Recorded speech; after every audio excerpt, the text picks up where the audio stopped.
Hey everyone, I am Harshpreet और आप देख रहे हैं लॉ एट रीच। अगर आप इस चैनल पे नए हैं तो वीडियो को लाइक करना और चैनल को सब्सक्राइब करना बिल्कुल मत भूलिएगा। और जैसा कि हम सब जानते हैं कि इंडिया में प्रयागराज में आजकल वर्ल्ड की लार्जेस्ट गैदरिंग चल रही है, महाकुंभ। उससे कुछ टाइम पहले इंडिया में हम लोगों ने गुरु पर्व का फेस्टिवल ऑब्जर्व किया। उससे कुछ टाइम पहले क्रिसमस का फेस्टिवल ऑब्जर्व किया। और भी रिलीजन्स के फेस्टिवल्स जैसे ईद, पोंगल हमारे इंडिया में सेलिब्रेट होते रहते हैं। लेकिन इस वीडियो के टाइटल से आपको पता चल गया होगा कि इस वीडियो में हम डिस्कस करेंगे कि इंडियन लॉज में हमको कहाँ पे धर्म को मानने, धर्म का आचरण करने यानी कि प्रैक्टिस करने और धर्म का प्रचार करने यानी कि धर्म को आगे प्रोपगेट करने का अधिकार मिलता है। तो हम लोग ये देखते हैं पहले कि राइट टू रिलीजन एक्चुअली है क्या। तो देखिए, the right to freedom of religion जो है उसकी फिलॉसफी ये है कि वो हर इंडिविजुअल को, चाहे आप इंडिया के सिटीजन हो या ना हो, आपको राइट देती है कि आप अपने मनपसंद का रिलीजन फॉलो कर सकते हैं। रिलीजन मतलब धर्म। आप अपने मनपसंद का धर्म फॉलो कर सकते हैं, उसको प्रैक्टिस कर सकते हैं अपनी डे टू डे लाइफ में, मतलब उसके अकॉर्डिंगली आप अपने रिचुअल्स फॉलो कर सकते हैं। और यहाँ तक कि इंडियन लॉज में आपको ये भी अधिकार है कि आप अपने धर्म का आगे प्रचार कर सकते हैं। और इस राइट टू रिलीजन में एक राइट इंक्लूडेड है कि आप अपनी मर्जी से, फोर्सफुली नहीं, अपनी मर्जी से अपने रिलीजन को कन्वर्ट भी कर सकते हैं। जब हम बात करते हैं राइट टू रिलीजन की तो एक बहुत इंपॉर्टेंट टर्म आता है सेक्युलरिज्म, मतलब धर्मनिरपेक्षता। लेकिन लोग सेक्युलरिज्म को यूजुअली रिलीजन से जोड़ लेते हैं।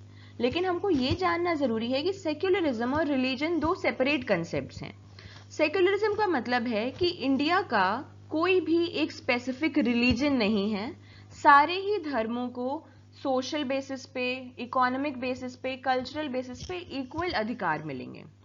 और जब हमारे भारत का संविधान बना था तो ओरिजिनल कॉन्स्टिट्यूशन में सेक्युलरिज्म का शब्द नहीं था। वो किस अमेंडमेंट के थ्रू आया हमारे कॉन्स्टिट्यूशन में, तो वो 42nd अमेंडमेंट के थ्रू हमारे कॉन्स्टिट्यूशन के प्रीएम्बल में यानी कि हमारे संविधान की प्रस्तावना में जोड़ा गया। अब हम जानते हैं कि हमारे जो राइट टू रिलीजन है वो कैसी राइट है। Right to religion part 3 of Indian constitution में दी गई है, यानी कि वो हमारी फंडामेंटल राइट है। फंडामेंटल राइट जो हमारे एग्जिस्टेंस से जुड़ी हुई है and it is so fundamental, वो राइट की सबसे ज्यादा इंपॉर्टेंस है। और ये हमारी right to equality, right to freedom जैसी ही एक बेसिक फंडामेंटल राइट मिली है हमारे कॉन्स्टिट्यूशन के आर्टिकल 25, 26, 27, 28 के थ्रू। अब हम लोग धीरे धीरे एक जिस्ट में जानते हैं कि हमारे कॉन्स्टिट्यूशन के ये 4 आर्टिकल्स जो कि हैं 25, 26, 27, 28, ये राइट टू रिलीजन के बारे में क्या कहते हैं।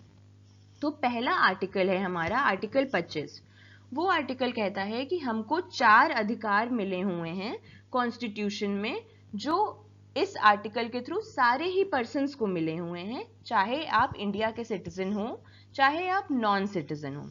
पहला अधिकार है फ्रीडम ऑफ कॉन्शियंस। कॉन्शियंस मतलब हम अपने अंतरात्मा में क्या सोच रहे हैं, क्या हमारे बिलीव्स हैं, उसका हमको फ्रीडम है। वो हमको कोई नहीं बता सकता कि हम क्या अपने अंतरात्मा में, अंतर्मन पे किस पे विश्वास करें। दूसरा हमारा अधिकार है कि हमारे पास अधिकार है प्रोफेस करने का कोई भी रिलीजन। प्रोफेस मतलब कि हम कौन से रिलीजन को मान रहे हैं और ओपनली डिक्लेयर करने का अधिकार है इस राइट के थ्रू, कि हम सबको बता सकते हैं कि हम कौन से रिलीजन पे हमारा विश्वास है। और फिर हमको अधिकार है राइट टू प्रैक्टिस का।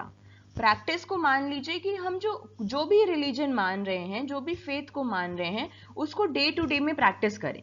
मान लीजिए आपके रिलीजन में कोई भी प्रैक्टिस है, आपको ये पूजा करनी है, ये पाठ करना है, कुछ भी जो प्रैक्टिसेस हैं वो आपको प्रैक्टिस फॉलो करने का इस आर्टिकल के अंडर अधिकार है। और सबसे एंड में और सबसे इंपॉर्टेंट और सबसे खतरनाक राइट ये है कि आपको अपने रिलीजन को आगे प्रोपगेट करने का भी अधिकार है, कि आप एक अच्छे तरीके से कुछ चीजों को, कुछ रिस्ट्रिक्शंस हैं उसको आगे डिस्कस करते हैं, उनको ध्यान में रखते हुए आप अपने रिलीजन का आगे प्रचार भी कर सकते हैं और उसको प्रोपगेट भी कर सकते हैं। अब हम लोग आते हैं इस आर्टिकल के सेकेंड पार्ट में, जिसमें इस आर्टिकल के कुछ आगे फर्दर इंफॉर्मेशन दी गई है। इसमें लिखा है कि ये जो राइट हमको मिली हुई है कॉन्शियंस की, प्रैक्टिस की, प्रोफेशन की और प्रोपोगेशन की, वो 3 चीज़ों के अधीन है। मतलब हमको 3 चीज़ों को दिमाग में रख के ही ये राइट्स फॉलो करनी है। पहला पब्लिक ऑर्डर, दूसरा मोरालिटी, तीसरा हेल्थ और चौथा एक इम्पॉर्टेंट इसका एस्पेक्ट ये है कि हमारे जो और फंडामेंटल राइट्स हैं जो पार्ट 3 ऑफ कॉन्स्टिट्यूशन में गिवन है उनमें कोई भी छेड़छाड़ ना हो। उन सब चीज़ों को ध्यान में रखते हुए ही हमको right to freedom of religion follow करने का अधिकार है। और इसमें और भी कुछ डिटेल्स हैं वो मैंने यहाँ मेंशन कर दी हैं, लेकिन मैं यहाँ पे डिस्कस नहीं कर रही हूँ, आप पढ़ सकते हैं। और बहुत इंपॉर्टेंट एक्सप्लेनेशन दिया हुआ है इस आर्टिकल में, वो है कि जो सिख लोग कृपान पहनते हैं और कैरी करते हैं वो उनके सिख रिलीजन के ही प्रोफेशन का पार्ट माना जाएगा। और इस आर्टिकल में जहां जहां पे हिंदू शब्द का यूज हुआ है वहां पे हिंदू में सिख, बुद्धिस्ट, जैन तीनों को इंक्लूडेड माना जाएगा। उसके बाद हमारा आर्टिकल 26 आता है जिसमें हमको ये बताया गया है कि जो रिलीजियस डिनोमिनेशंस हैं, आर्टिकल 25 में बात की गई है हर पर्सन के right to freedom of religion की, लेकिन आर्टिकल 26 में बात की गई है कि जो रिलीजियस डिनोमिनेशंस हैं, मतलब किसी रिलीजन के अंदर जो सब सेक्ट्स होते हैं जो किसी भी नाम के थ्रू चल रहे हैं, उनको 4 अधिकार दिए गए हैं। उनको पहला अधिकार दिया गया है कि वो रिलीजियस और चैरिटेबल पर्पसेस के लिए कोई भी इंस्टीट्यूशन एस्टैब्लिश कर सकते हैं और मेंटेन कर सकते हैं। दूसरा, वो अपने रिलीजन से रिलेटेड मैटर्स को खुद से मैनेज कर सकते हैं। वो कोई भी मूवेबल या इमूवेबल मतलब चलने वाली या स्थिर प्रॉपर्टी को एक्वायर कर सकते हैं और वो लॉ के अकॉर्डिंगली उस प्रॉपर्टी को एडमिनिस्ट्रेशन कर सकते हैं। मतलब उस प्रॉपर्टी को कैसे प्रशासन करना है उस प्रॉपर्टी में, वो भी लॉ के अकॉर्डिंगली वो खुद ही डिसाइड कर सकते हैं। और एंड में 2 इंपॉर्टेंट आर्टिकल्स और हैं right to freedom of religion से रिलेटेड। आर्टिकल 27 जो कहता है कि no person shall be compelled to pay any taxes for the promotion और maintenance of any particular religion और रिलीजियस डिनोमिनेशन। मतलब कोई भी पर्सन को टैक्स पे करने के लिए बाध्य नहीं किया जाएगा। किस चीज से related tax? For the promotion और maintenance of any particular religion और रिलीजियस डिनोमिनेशन।